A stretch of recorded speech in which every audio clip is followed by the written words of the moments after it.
ഇനി എല്ലാവരും കാത്തിരിക്കുന്നത് ഇന്ത്യ ഓസ്ട്രേലിയ നാലാമത്തെ ടെസ്റ്റിന് വേണ്ടിയാണ്. നാളെയാണ് ടെസ്റ്റ് സീരീസിന് തുടക്കമാവുന്നത്. മൂന്നാമത്തെ ടെസ്റ്റിൽ ഇന്ത്യ സമനിലയിലാണ് കളി അവസാനിച്ചത്. ഇനിയുള്ള രണ്ട് ടെസ്റ്റും ഇന്ത്യക്ക് ജയിക്കേണ്ടതുണ്ട്. ഇല്ലെങ്കിൽ ഇന്ത്യക്ക് ചാമ്പ്യൻഷിപ്പിന്റെ ഫൈനലിലെത്താൻ സാധിക്കില്ല. ഇപ്പോഴിതാ ഇന്ത്യൻ ടീമിൽ മാറ്റങ്ങൾ വന്നിരിക്കുകയാണ്.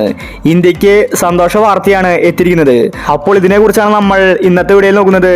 ഇതുപോലത്തെ ക്രിക്കറ്റ് ന്യൂസിന് വേണ്ടി ഈ ചാനൽ മറക്കാതെ സബ്സ്ക്രൈബ് ചെയ്യൂ. ഓപ്പണിംഗിൽ ജയ്സ്വാളും രോഹിത് ശർമ്മയുമായിരിക്കും നാളത്തെ മാച്ചിൽ കളിക്കാൻ പോകുന്നത്. രാഹുൽ പണ്ടോണിലാണ് ഇറങ്ങാൻ പോകുന്നത്. അതുപോലെ വിരാട് കോഹ്ലിയും ഉണ്ടായിരിക്കും. ഋഷഭ് പന്തിന് അവസരം കിട്ടിയേക്കില്ല. പകരം ധ്രുവ് ജുറലായിരിക്കും കളിക്കാൻ പോകുന്നത്. ഇന്ത്യയുടെ ടീമിൽ വലിയ മാറ്റങ്ങളാണ് വരാൻ പോകുന്നത്.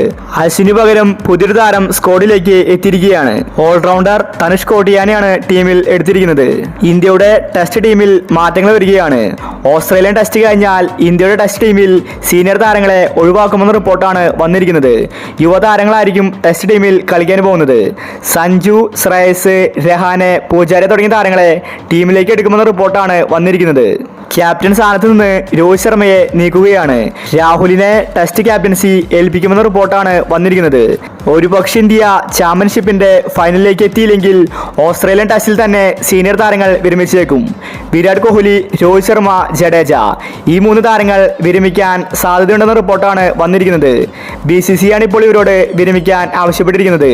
സഞ്ജുവിന് ഉടനെ തന്നെ ടെസ്റ്റ് ടീമിലേക്ക് അരങ്ങേറ്റത്തിന് അവസരം കിട്ടും. അപ്പോൾ നാളത്തെ ടെസ്റ്റിനുള്ള ഇന്ത്യയുടെ പ്ലേയിങ് ഇലവൻ നോക്കാം. ജയ്സ്വാൾ, രോഹിത് ശർമ്മ, രാഹുൽ കോഹ്ലി, ജൂറൽ, ശുഭ്മാൻ ഗിൽ, ജഡേജ, നിതീഷ് കുമാർ, ആകാശ് ദീപ്, സിറാജ് ബുംറ ഇതാണ് ഇന്ത്യയുടെ പ്ലേയിങ് ഇലവൻ.